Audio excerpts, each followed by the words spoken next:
Okay. Okay, so good afternoon, everyone. I hope you all have settled down and ready for this once in a lifetime kind of session. So as I said, just make sure that you keep yourself mute, keep your phones aside, and just focus on the talk that Dr. Vivek sir is going to give us. We are expecting a lot of insights, inspirations, and motivation for all of us. So just be focused for this session.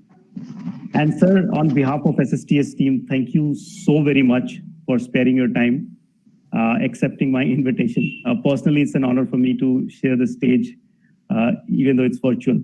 So I'm really honored that I'm getting a chance to talk to you and ask questions directly. For everyone, I think you all have read the memo in terms of who Dr. Vivek Mansingh is, but some of you who might not have read, let me just take a moment to introduce Dr. Vivek sir. So Dr. Vivek is one of the highly accomplished innovator and leader with more than 30 plus years of global experience. Currently, he is a general partner of Yournest Venture Capital, the VC fund who has invested in us. And at the same time, he serves on board of multiple US and Indian companies. As I said, he's an innovator and holds 6 patents in US.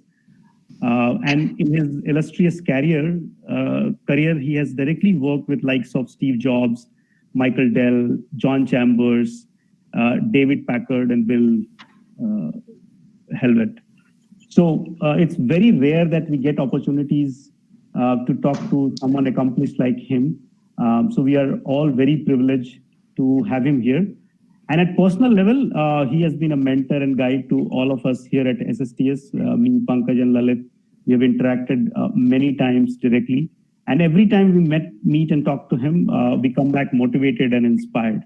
So I hope you all get inspired today. So please use this opportunity to listen to him very, very carefully. Thank you, Avinash. As we had decided, we were going to keep it as a fireside chat, correct? Sure, sir. So, okay.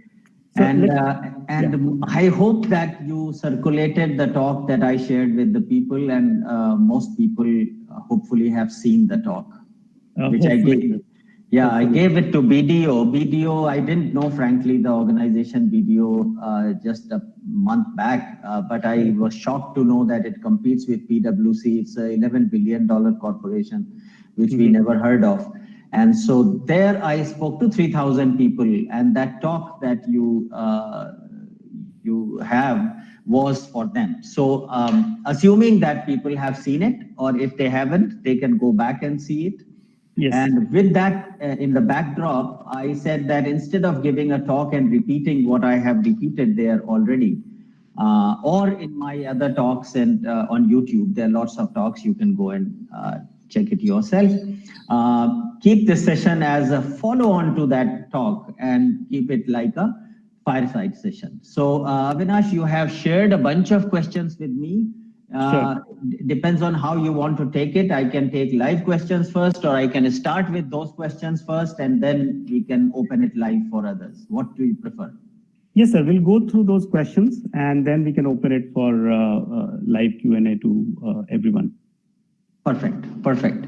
So I have the questions here. I'm going to repeat the questions so that the people know what I'm answering, and then I'll answer that. There are probably about 5, 6, 7 questions there. And after that, I'll open it to all of you. So any question is a fair game.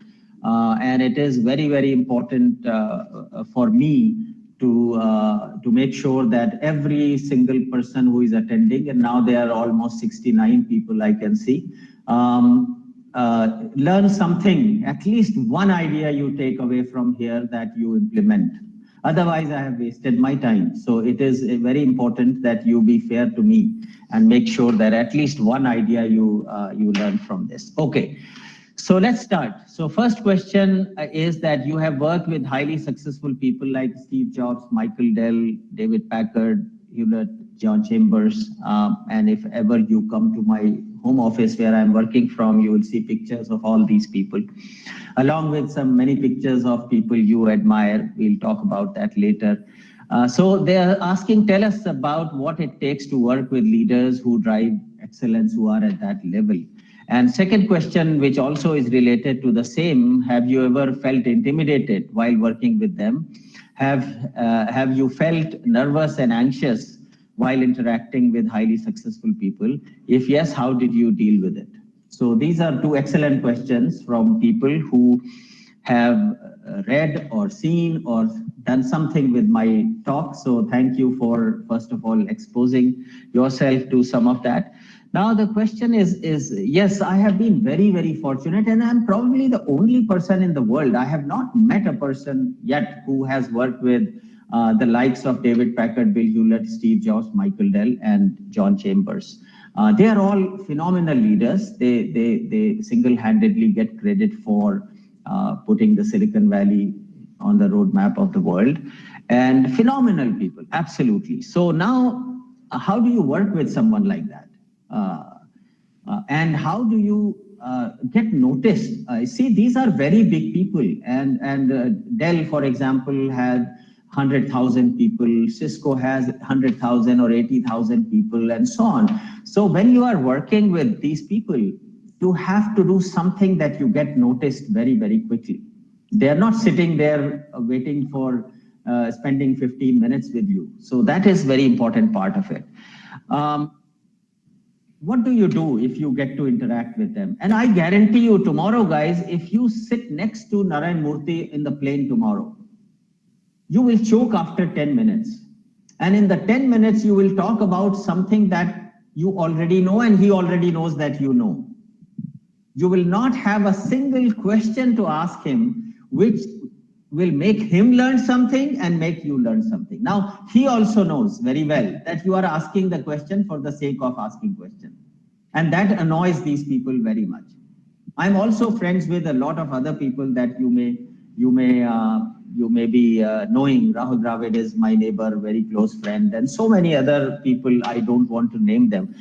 But what happens when you sit next to Rahul Dravid? When he came to my son's wedding, obviously it's a wedding, so you can't control everyone. So a lot of people wanted to meet him and talk to him. Now, guess what questions they were asking? And I asked someone to pay notice to that. You know, they were so obvious that Rahul Dravid did not want to answer that. You knew the answer, you were just asking for the sake of asking. So, number one thing when you work with these people is be authentic, be who you are, right? And be the best version of who you are. Okay, so and have a lot of respect for them. They are there for a reason. Many people will say that they are lucky, they are this, that, all that is bullshit. They are there because who they are, respect them. They don't like excuses and stories, right? They don't want to hear any of that. They are at that level, they are highly impatient. Okay, if you think your bosses are impatient, then multiply that by 1,000 or something like that. And they are people on mission. Okay, they are very driven people. So support them by being part of the solution, not part of problem. They don't have people who have problems. Okay, so become part of solution or get out of the way. Right? So very important. Be good at what you do. So they have to have some respect for you. Either they should have heard about you before, or you may be able to convince them in 2 minutes of your conversation that you have something that they can learn. Now, what can you teach Michael Dell or a Steve Jobs or John Chambers, right? You need to find something that they can learn something from you. These people are there because they have learned like crazy. They are like sucking information from everyone they can. So they love learning a tidbit here or there. And I think that is very, very important for you to do. Make sure you teach them something. Now, what can you teach someone like that? Not a joke, right? So I think be good in your area. Whatever you do, You need to be so good at that that you can always share information. So I always say that if you have to play cricket with, if you have to play with Rahul Dravid, play tennis. You can't play cricket with him, okay? So play tennis. Maybe you have a chance. He'll probably still beat the shit out of you, but at least you have a chance, right? So, for example, I'll tell you, when Michael Dell used to come here and I was at Dell, Michael Dell's all reviews were in the car. We used to sit next to him in the car and we'll drive to various places, and then he will review us and so on. No PowerPoint, no backup information, no laptop, and you have to be ready to answer any question that he has, right? And generally, when I was at Dell, they gave me the longest route because nobody really was thrilled sitting next to Michael for long journeys, right? Because you should have enough material to have conversation with them. So very important that you can teach. So where can I have an edge over Michael, right? India, for example. He doesn't know India as well as I know. I have been here now for 20 odd years, the business climate, the economics of India, the challenges of India, the opportunity for technology in India, the things, it's a huge area, right? I have an edge over Michael. Innovation. I have done 6 patents, I have written 2 books and so on. So I know something about it and I can have an intelligent conversation. And I can go on and on. I can do excellence. I can talk about some engineering issue and so on. I can share with him my view of the world. How many of you have a view of the world? It doesn't have to be perfect view, but do you have your view? Not what you read in a blog or read in a WhatsApp scenario. They don't want to hear that. Understand? So that is what they are. They are after learning. And then if you ever get to meet person of that stature, you better go very, very well prepared. They don't want to hear that I'll come back to you with this answer. Sorry, I do not know, or I've forgotten this number and so on and on. Doesn't happen. So in summary, respect who they are, no nonsense, no excuses. They are highly impatient, so expect them to be, don't think that they are arrogant. Steve Jobs is famous as an arrogant person, if you read the press. But no, he's not. He's man on a mission. And imagine how impatient you will get if you have a mission and somebody is asking you some here and there type of questions or conversations. So they are not arrogant. By and large, I have found if you are to the point, they are not arrogant. They are highly driven people with high conviction, and you need to be part of solution and be extremely prepared for whatever you are meeting them. So that is the answer to question one or two. Any follow-on question there, Avinash, by you or anyone else before I go to question 2? No, sir. Just for the benefit of audience, I can tell my experience when I met you first time. You had called me to your home office and I reached there first. You were not there in the room. I saw all those images and I was almost choking, as you mentioned, that what I'm going to talk about and things like that. So it definitely is absolutely true for all of us as an individual. But you mentioned it very, very rightly that whatever you know, you have to be authentic. You asked a lot of questions, which in the first meeting, I didn't have the answer to. And that was a big learning. We got a bit of scolding as well from you, but that really kind of helped us in long term.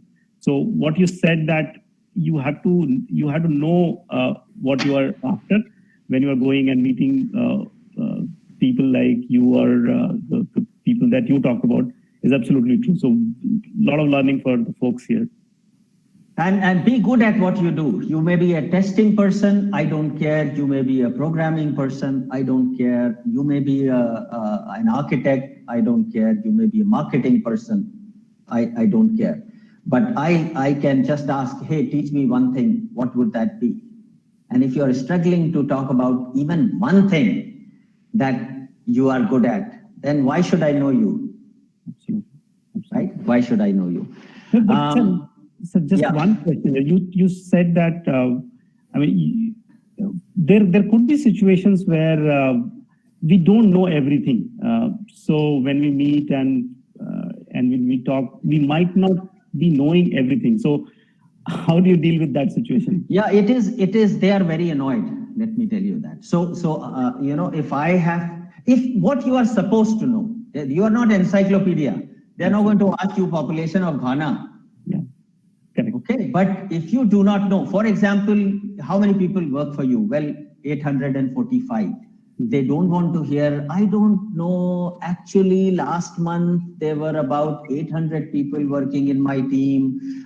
Then we had open hiring and we have hired maybe about 45 people. This is nonsense. 845 is the answer, period. Yeah. Right? And maybe a couple of, see, such a waste of time for them. Yeah, absolutely. Right? So that is an example, right? What is the status of this release? If Michael Dell will not ask, but Jeff Clark, who's the guy who hired me, who's vice chairman of Dell, he would ask that question. Now, if it's your bloody release, if you yourself do not know the top 3 challenges of that release, why is it getting delayed? Right? So they don't expect you to be encyclopedia. They don't expect that. But what you are supposed to know, you should know, because they want to deal with people who are in control. Absolutely. Right? Okay. Then the other question is, continuing on the above, how does one build habit of excellence for individual professionals? I have heard you talk about 10,000 hours rule. How do we apply that in our professional lives? Excellent questions again. I have spoken to many places on excellence. So let me first start, right? Excellence is what world recognizes. Other than your family, friends, and colleagues, anyone you know is because they have achieved certain level of excellence.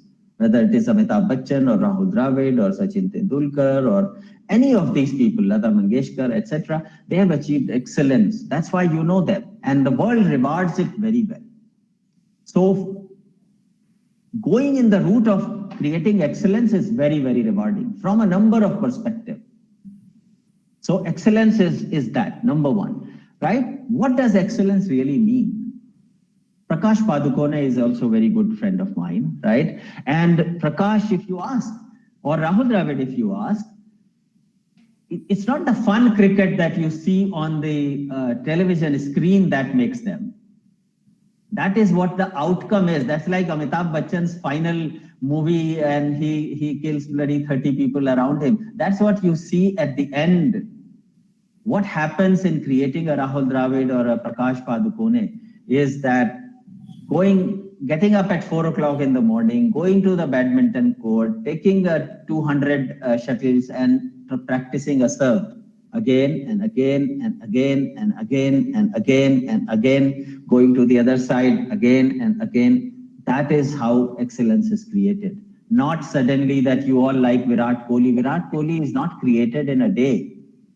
And Virat Kohli, I can guarantee you, probably works harder than any of you at this point. Why? Because he is after that excellence. So go deep into something. That is the beauty of excellence. It requires continuous improvement. These people have amazing drive to continuously improve. Not good enough. Chalta hai, nahi hai. I need to continuously improve it, perfect it to a certain extent. And it is sometimes boring and requires tremendous discipline for you to develop excellence in your area. Whatever that area is, you develop excellence and the world will follow you, money will follow you, fame will follow you, everything. But it's not a joke, right? So excellence is that people, Rahul, for example, Rahul Dravid told me several stories. When he would get up at night to go to bathroom, he would actually practice some strokes. Right? No, there's no bat in his hand. There is no ball there, but some imaginary ball he's playing and he is practicing that shot. Right? That is the level of sort of passion, right? So excellence and passion are connected. Passion, again, I have a whole slew of, I've talked about passion as a talk for an hour. I will not go into it. But all the successful people are very passionate.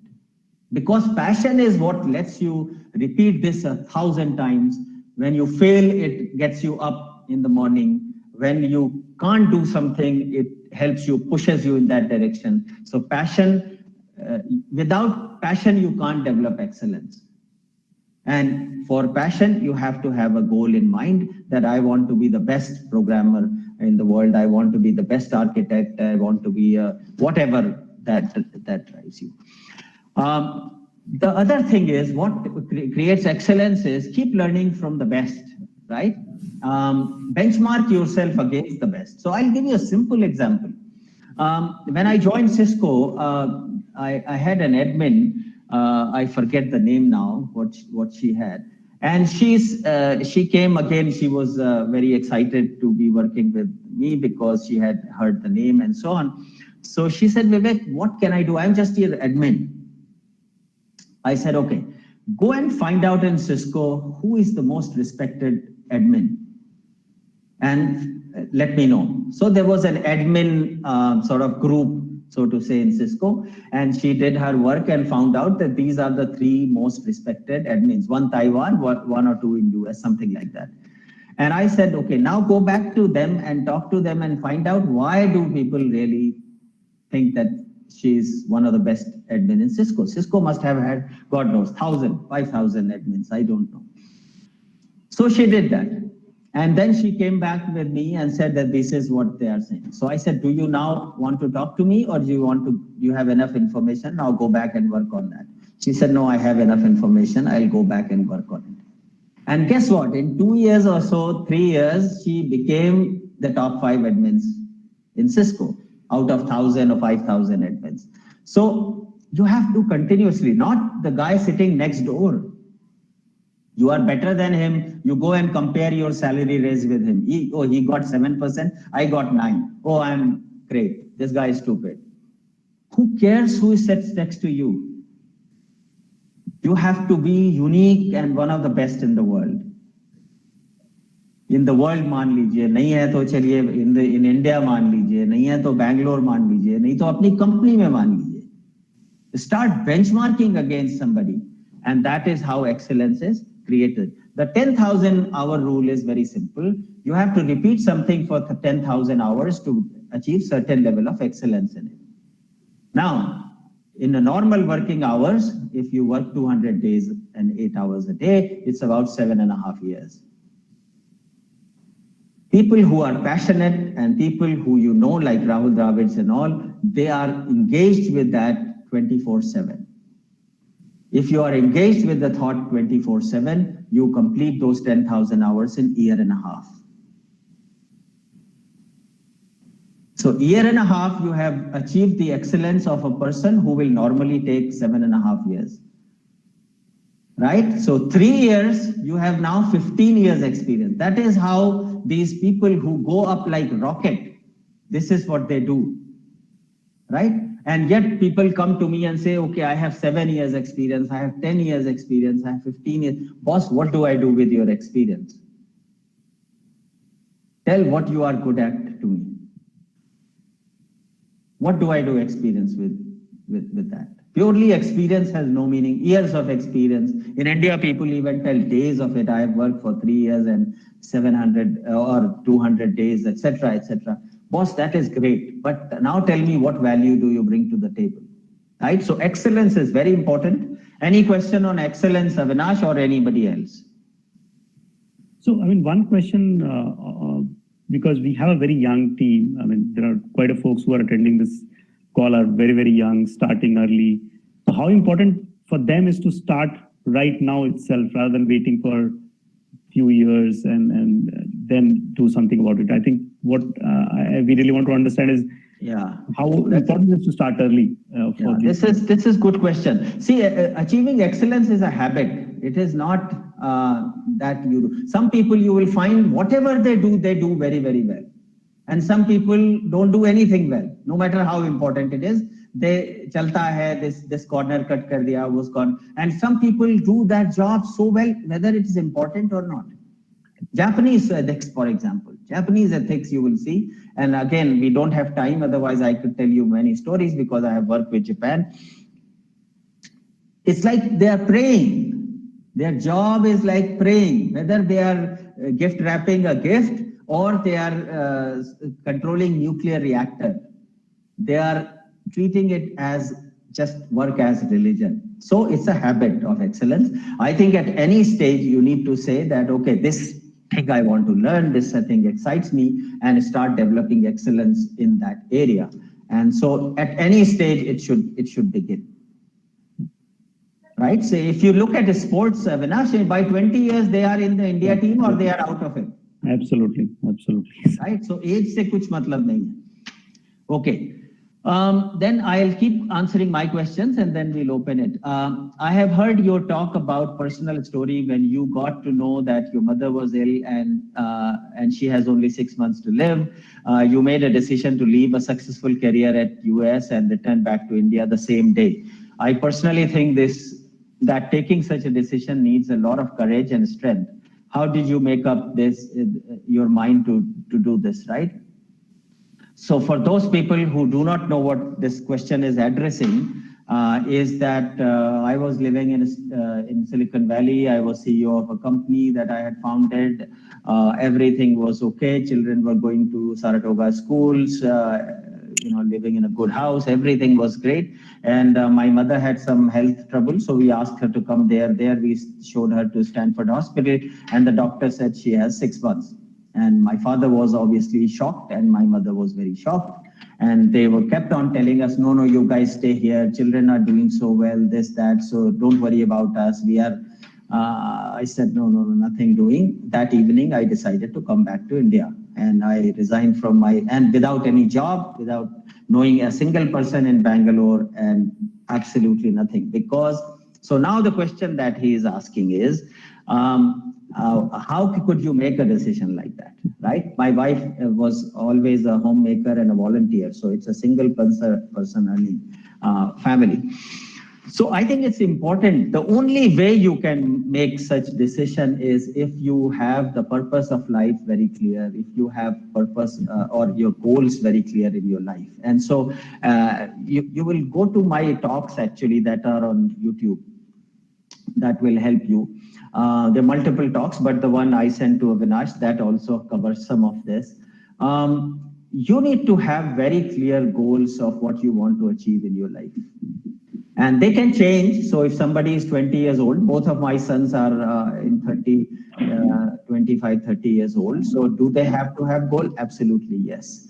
Can they change? Yes, they can change. 5, 10 years down the road, they can change. But you have to have goals. Now, in my goals, and I'm writing a book on this subject, which hopefully comes in a year or so now, it is about having meaningful life. Meaningful life means life is not only about career, only about money. That is one aspect of it, but that is not the whole life. Right? Relationships are very important. Your fitness is very important. Your spiritual life may be very important. Your giving back may be very important. So many things in life are very important. And so for me, I have had goals, and in the book, I'll give example. In the talk also, I may have given some examples. So one of my goals was relationship. What is more important than relationship, right? And in relationships, what is more important than relationship with your parents, your children, and your spouse? And then obviously larger family and friends, and so everyone comes, but this is very important. Now, these 3 things are very important. So here my mother needed help. What is more important for me now? Where is career in this game? Where is money in this game? Nothing, and we have limited time. I can earn money later, but here is a limited time. So it was very clear for me what to do. I resigned as a CEO. I called the movers to move my stuff. I didn't have an address in Bangalore. I came back and we were staying at Taj, MG Road. We gave address of Taj as a moving address.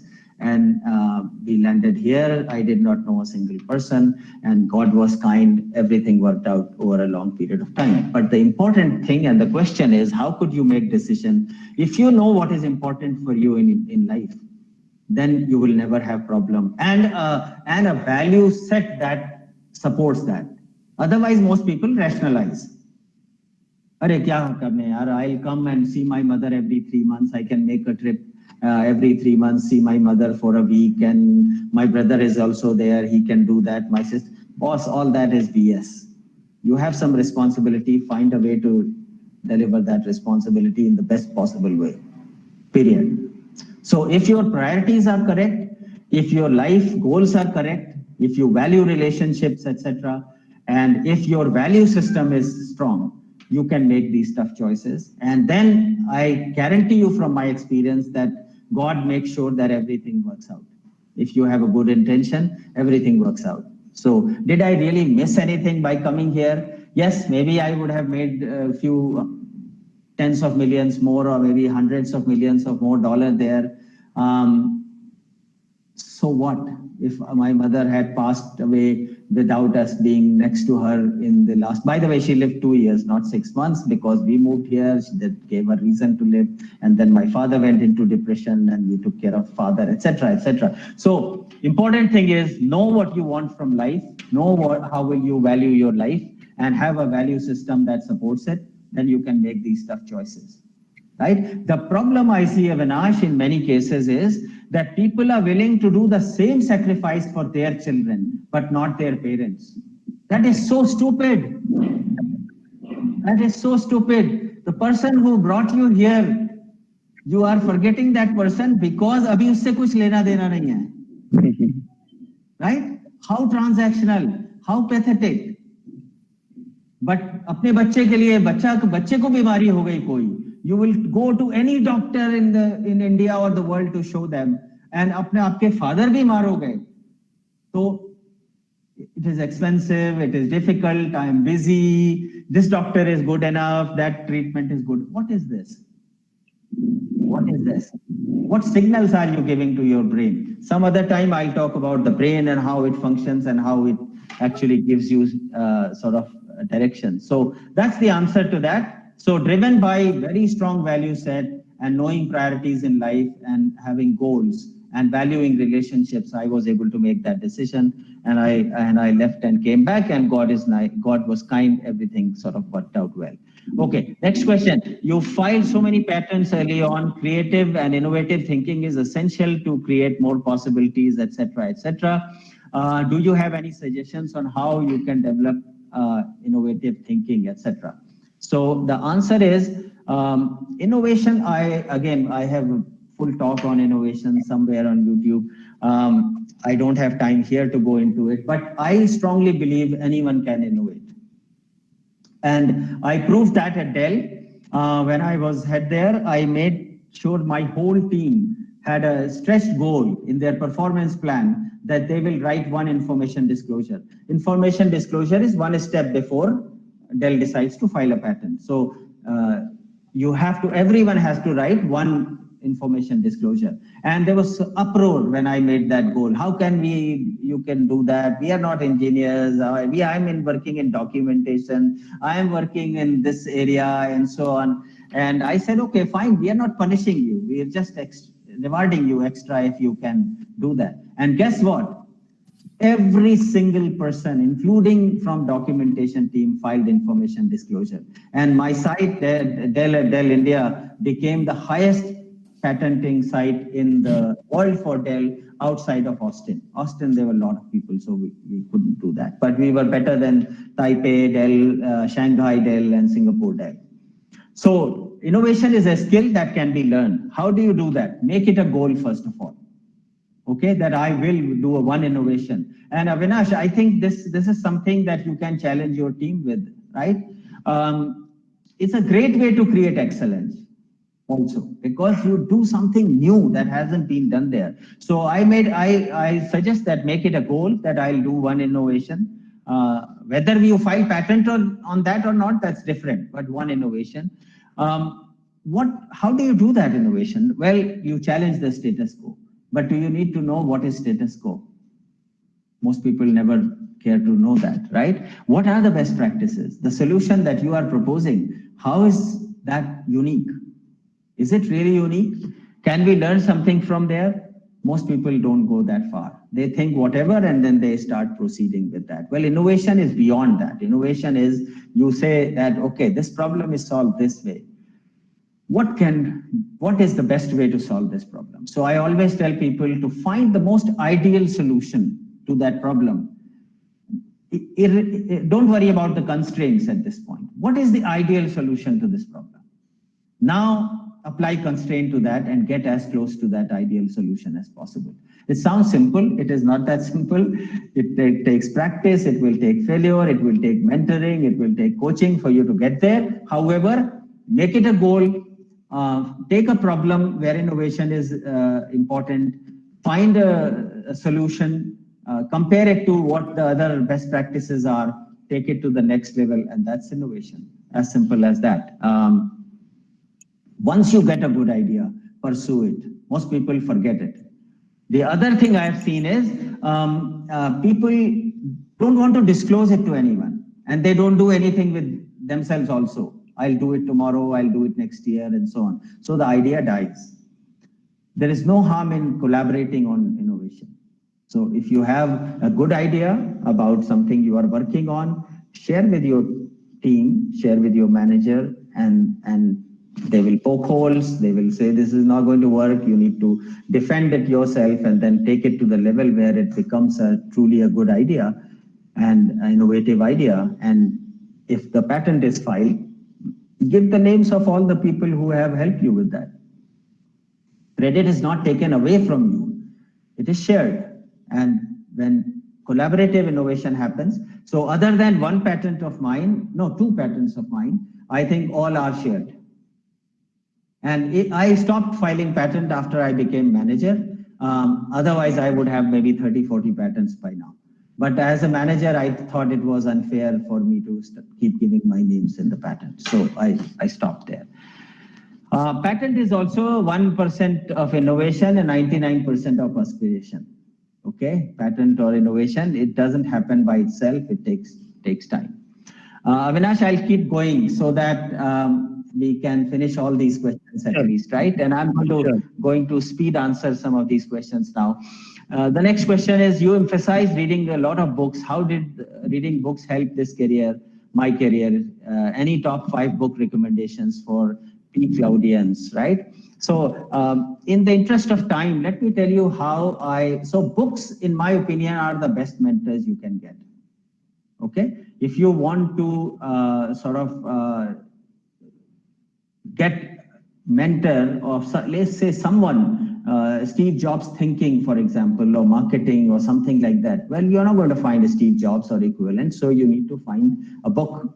Book is always available, right? And these days it just shows up on your house in 2 days. So how did I cover my journey, right? So I always say this, and I'll say that read 50 books and you will become a different person. But not the story books I'm talking about. These are professional books, right? So my book journey is along with the goals that I had for me.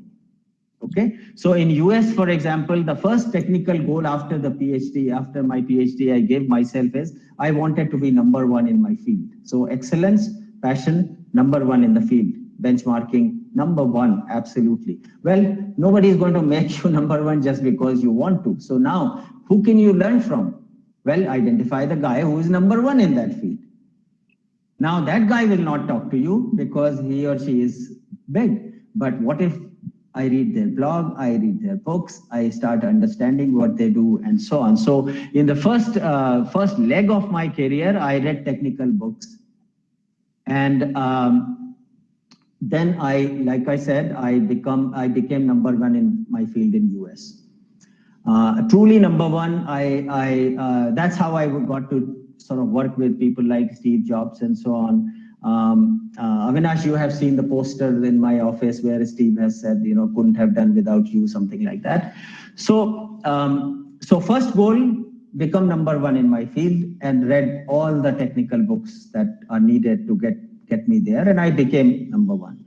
Then I changed my goal, and I said, okay, innovation I want to do, and so on. So I read every book on innovation that was possible.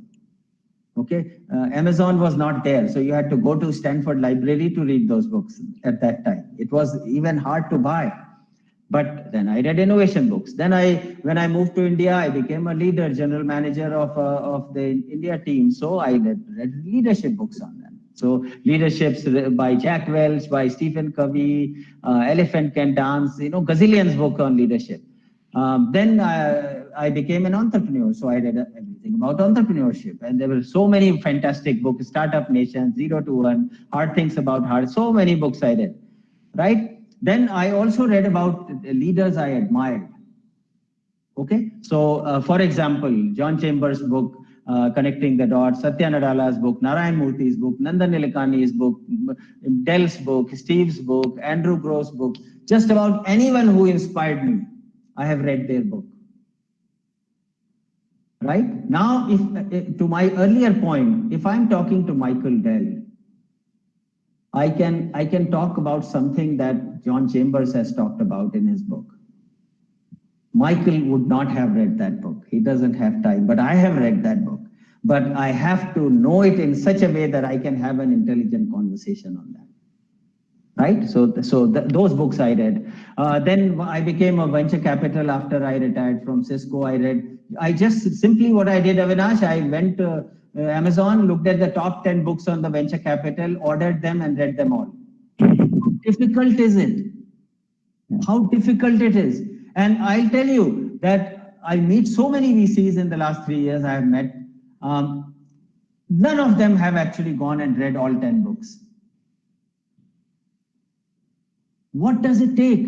3,000, 4,000, 5,000 rupees of books, and maybe 10 books. So maybe let's say 3 days a book, 5 days a book. How much is it? Month and a half.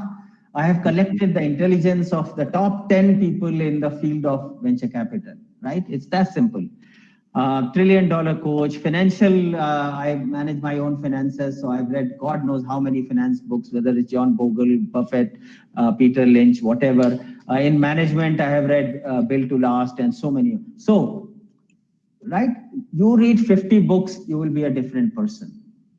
Now, where do you start? You start from what you are doing today. You start someone who inspires you today. If Narayan Murthy inspires you, you can't go and meet Narayan Murthy, but you can get his book. Absolutely.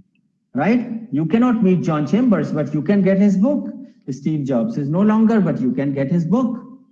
Right? So simple, so simple. So read. If you have not read before, which most people in India say that, it will be hard for you to read the book. So pick a book that is interesting first. Don't take such a complicated book that you stop reading and then you don't even read any other book after that. So pick a simple book first. So that is that. Any other tips, it says, which may be questioned from other people, but let me talk about it. Any other tips for all of us working in growing startup with ambition to become the top player in the space, right? So take P Cloudy now, and I ask this question to Pankaj and Avinash all the time. Who do you compete with, right? Ask them how much hard time I have given them about competition, right? Now, why is the competition? You ask any Olympic player of 100-meter race, who are the top 10 people in Olympic race? They will tell you, tuck, tuck, tuck, tuck, tuck, this is what it is. You ask Rahul Dravid, who is the top first down batting person in the world? He will know that. But in our case, we in our company's case, we obviously don't benchmark us at all. So that is a very mediocre thought process. So I have made sure Pankaj and Avinash and all have benchmarked themselves against the competition quite well. After that, innovate, because ultimately that's how you are going to beat your competition. I'm talking about company right now. Each of you behave like an entrepreneur. Okay? So for a startup, it is very important that every single person behaves like an entrepreneur. You are not an employer and you are not an employee. You are not a manager. You are not an employee. It is really you are all an entrepreneur, because that's the only way you are going to beat much bigger competition than what you have, right? strategy without execution is dysfunctional. So strategy is the job where you can obviously give input to your management, no matter at what level you are. Whether that input is digested and baked into the strategy, that depends on so many other things that you may or may not know. So once you have given the idea, don't keep questioning it. Once the strategy is there, put your full weight, 150% behind execution of that strategy that the management shares with you. Right? And learn. As simple as that. Startup experience, in my opinion, is far better than an MBA experience. So people who do MBA and so on, I say just go and work for 2 years in a startup. And just become part of solution. So don't just do your job and write 10 lines of code and go. Who else is having problem? Oh, there is a bug. Oh, bug is not my part of the code. Okay, who cares? Go and solve the bug. Who cares it is your code or whoever else's code? That's the problem that is there. Rahul Dravid did wicket keeping for a long period of time. Some people would remember that. He was not a wicket keeper. But there was a problem. They couldn't do with a full-time wicket keeper. So Rahul said, I'll become wicket keeper. Now these days, the other Rahul is doing keeping, right? So you need to become part of solution. This is what it means that, okay, the team has a gap. Here is the thing. I'll go and do that, irrespective of, oh, I'm the best batsman in the world and so on, and I won't do that. Then I'll get tired. Then how my batting performance will be affected. Then all that is BS. Just become part of solution. So these were the questions there. Avinash, I know we have, but I have time. So I have at least 10 more minutes, 15 more minutes. I'm happy to take questions. Thank you so much, sir. I mean, the kind of knowledge that we got in the last 45 minutes, I'm sure a lot of folks here wouldn't have got from any other source. So thank you so much. Any questions you have, please feel free. I have one question before anyone else asks. You talk about culture of innovation and everyone should set a goal for innovation.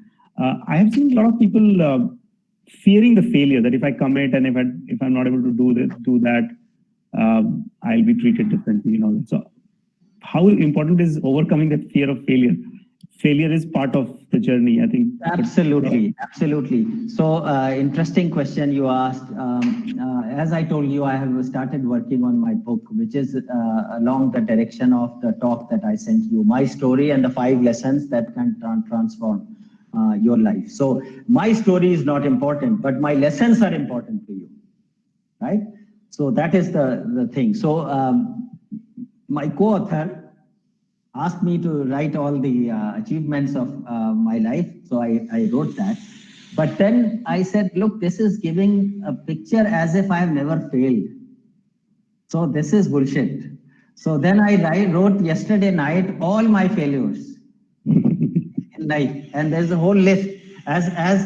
As good of achievement list, there's a whole list of failures. So failure is part of the game. If you are a self-confident person, you shouldn't worry about failure. If you are not self-confident, you have to work on something that gives you the self-confidence that you need. Because without self-confidence, you are not going to do well in anything that you want to do, right?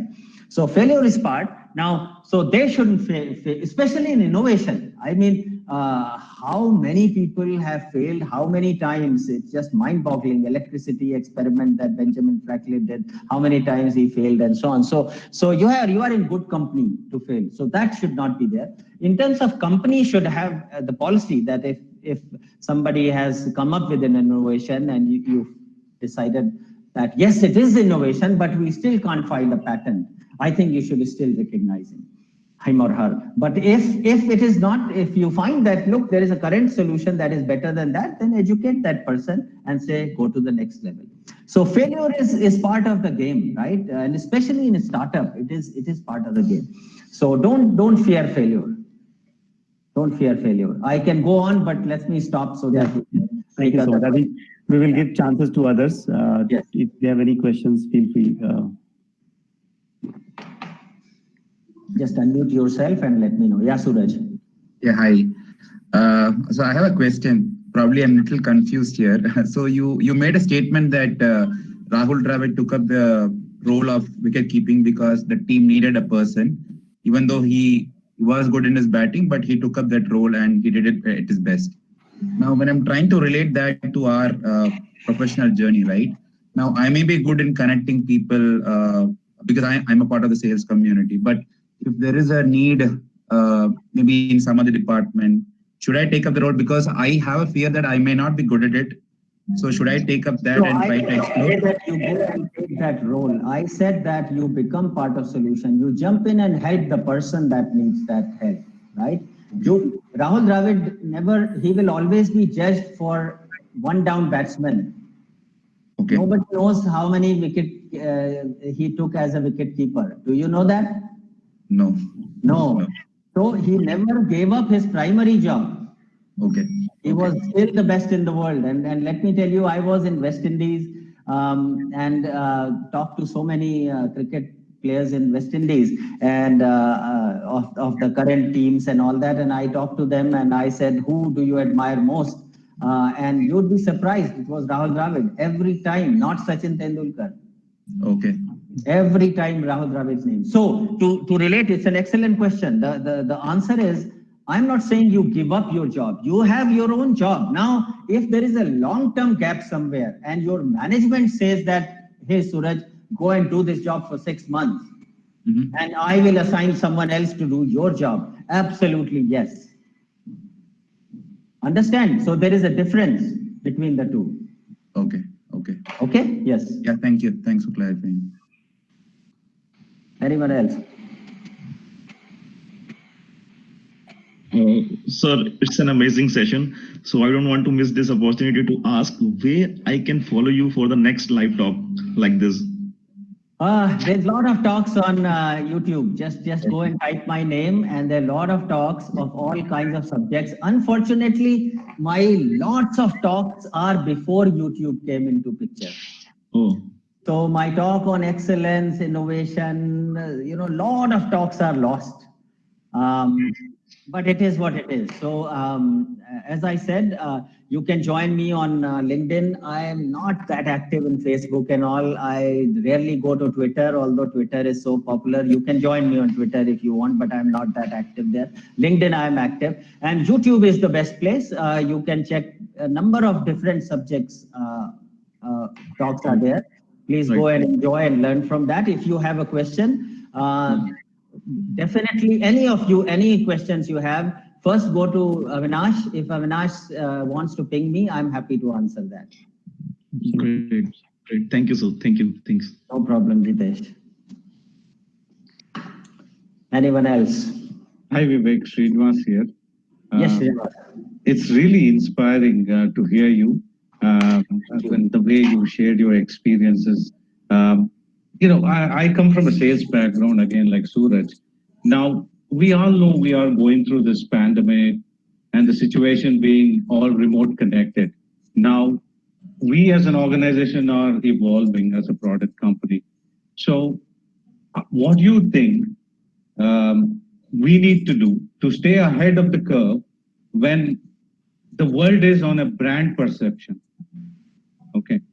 So what do you think are the key areas for us as an organization who's evolving to follow certain things which you the feel? startup will always go against a brand, right? Because you are a Mickey Mouse compared to somebody who is already well established there. You are challenging a Cisco or you are challenging an Dell or whoever, right? So that is the nature of startup. And logically, startups should not work, but they work all the time. Because, there is no reason for someone to beat Cisco, but they do. And Cisco has acquired 200 companies themselves. So they admitted that you beat me here, let me pull you in and absorb you and enjoy the growth. So startups by nature, startups should not fear the 90-pound gorilla in the room. You should treat that as an opportunity. So let me tell you what I mean by that. India startup ecosystem, and Avinash has heard me a lot, so he knows my thoughts about the startup ecosystem in India. From From India, a startup in completely new area is long way from succeeding, because you will have to establish the market also. Establishing market takes a lot of money, effort, time. We can't do that from India at this point. The level of funding in India, the way teams are there, the way marketing, sales, etc. is there. So if a 90-pound gorilla is there, first of all, use it as an advantage. Number 1 point.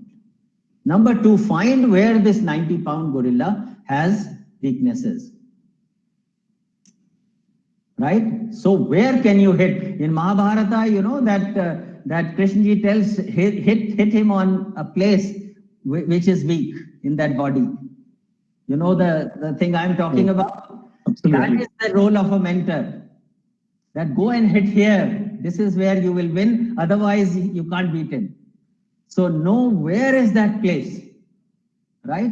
And 90-pound gorillas also have a lot of unhappy customers by nature, because they are 90-pound gorillas. They can't keep everyone happy. Somebody is complaining about service. Somebody is complaining about price. Somebody is complaining about something. And that's the opportunity. That is the weak spot where you have to hit, right? So COVID, frankly, is a great opportunity.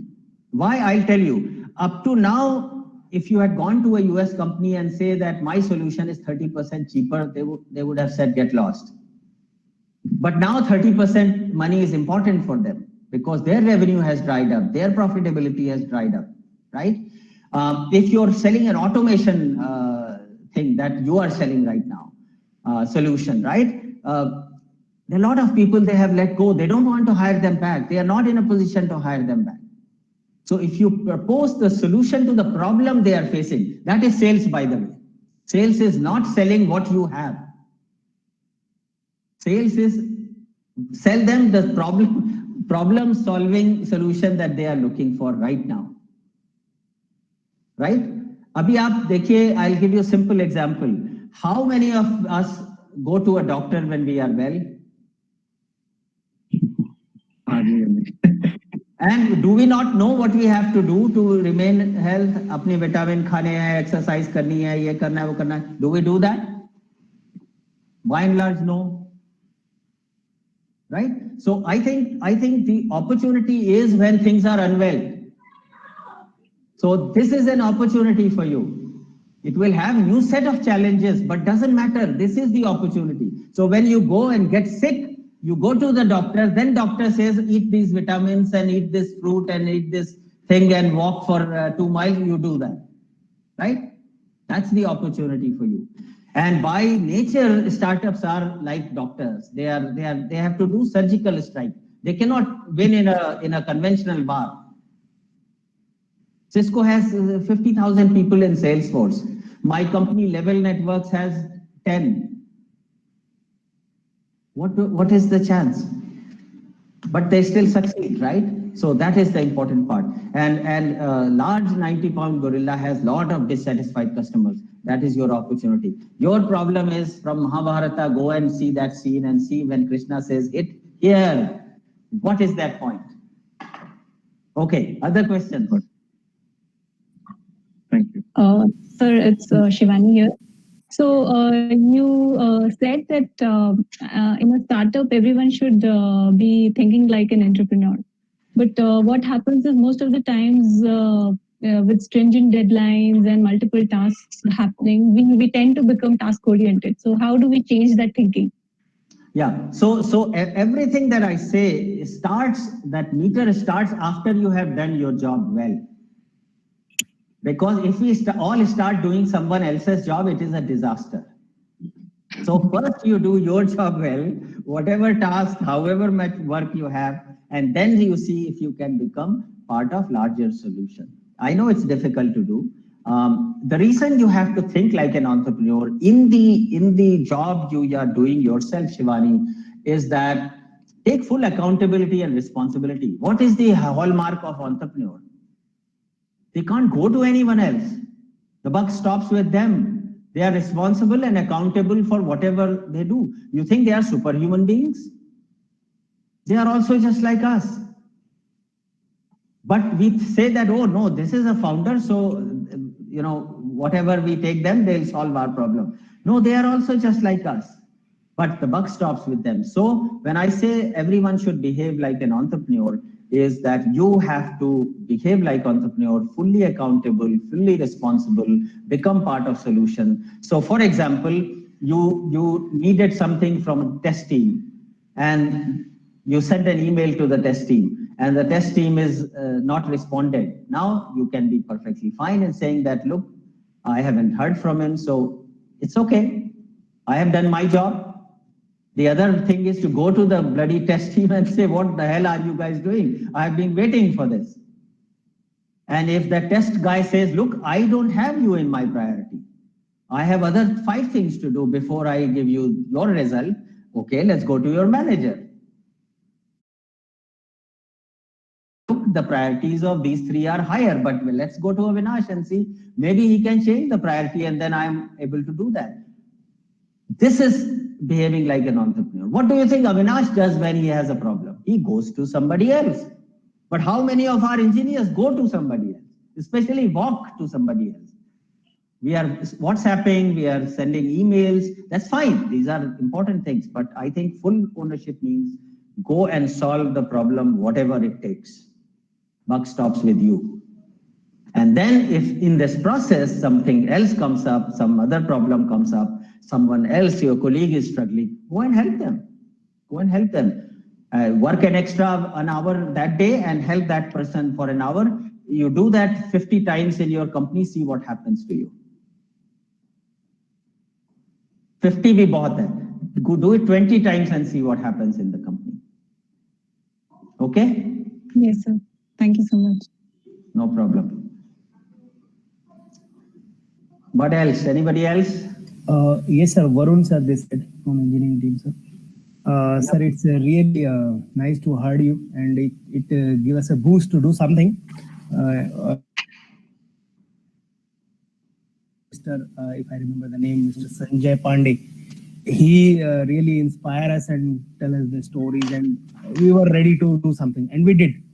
Somehow we did. So, sir, my question here is like, if I have to do something innovative, and I have something, okay, I will do.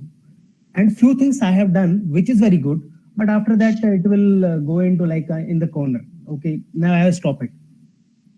Like I want to build the habit to do some good things every day, not something like, okay, today I have done something for 20 hours and next 3-4 days I'm not doing anything. So can we do something recursively every day? Okay, 3 hours, how to build that habit to do something every day? Yeah, I will tell you, first of all, being in a startup,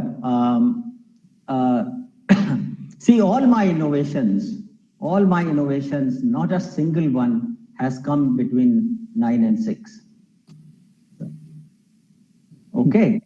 Yeah, so nobody gives you an extra time to fool around. Right now I'm writing a book. Do you think I can go and tell my board members, other board members in the companies I'm on the board, or my Yornest people that, look, I'm writing a book, so I'm not attending this meeting? No, you have to do your job first. So first do your job. Now, if after that you have time or you are willing to put the extra time, find the problem to solve, whether it is innovation or whatever else. The point you mentioned is very good, that I want to work on something every day. Every day you should improve, actually. Instead of people telling me that I have 3 years of experience, tell me what, if you wrote 20-line code 3 years back in 30 minutes, can you write that now in 10 minutes? If the answer is no, then what do I do with your 3 years of experience? Okay, so we need to continuously improve ourselves, and that's where excellence comes in, that's where passion comes in, all the things we talked about. So I think, Vijay, I don't have full context of your question, so I can't answer that properly. My suggestion to Avinash is, Avinash, create a few mentors in the team that you have. You may already have it, but create a few mentors, senior people who can mentor the young folks, and they can understand the full context and answer their question in a more one-to-one way. Absolutely. That can help them. But if people who want to do something, so I don't know what work-life balance is in my life. Okay, I don't believe in that term. That's a bullshit term for people who are very average and will remain average in their life. I have worked with many successful people around the world. I do not find any successful person who's worried about work-life balance. I'm not saying other things not important. I left my whole career because of my mother's health. Okay, so I'm not saying that family is not important and all those things, but every day coming back at home at 6 o'clock and watching television is not work-life balance.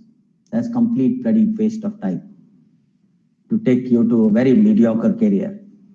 So work-life balance is you prioritize things and do whatever it is needed. If your child needs time, so be it. If your mother needs time, so be it. That's fine. Secondly, I think you wouldn't care about work-life balance if you enjoyed your work, right? I enjoy my work as much as I enjoy a game of golf. So whether I go to play golf or I work, I am fine. Either way, I am refreshed and so no problem. Now the problem is most people in the early stage want someone else's work. They are bored or they don't like their work, but they like somebody else's work. The problem is that doesn't happen. You need to do your job well first before you can go to the next level and the next level and the next level. So I think provide some mentors, Avinash, which can help the young team members navigate through their career.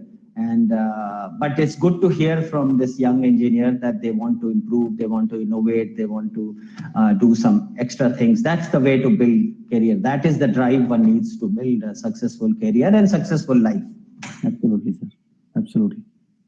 So I think we have taken more than what you had planned for. And so I think we will wrap it up here. And on behalf of the team, thank you so much, sir. I think it really has charged all of us. I am feeling that charge again. And every time I talk to you, it happens. So it's happening again at this moment of time. And I'm sure each one of the person here attending would be feeling the same and will take that energy forward and do something different. So thank you so much. Thanks for giving this access to the knowledge directly. I'll come back to you whenever it's needed, sir. Thank you so much. Yes. And all the team members, you go to YouTube and I'll forward that information, sir. Yeah, and a lot of other things are there. So keep learning. Learning is absolute key for career growth and happiness in life. Enjoy, all the best. God bless you all. Thank you so much. Thank you, sir, and happy Diwali in advance to you. Yeah. Yes. Happy Diwali. Thank you, sir. To all of you. God bless you all. Bye-bye. Thank you, sir. Thank you. Yeah, thank you. Thank you, sir. Good day. Thank you, sir.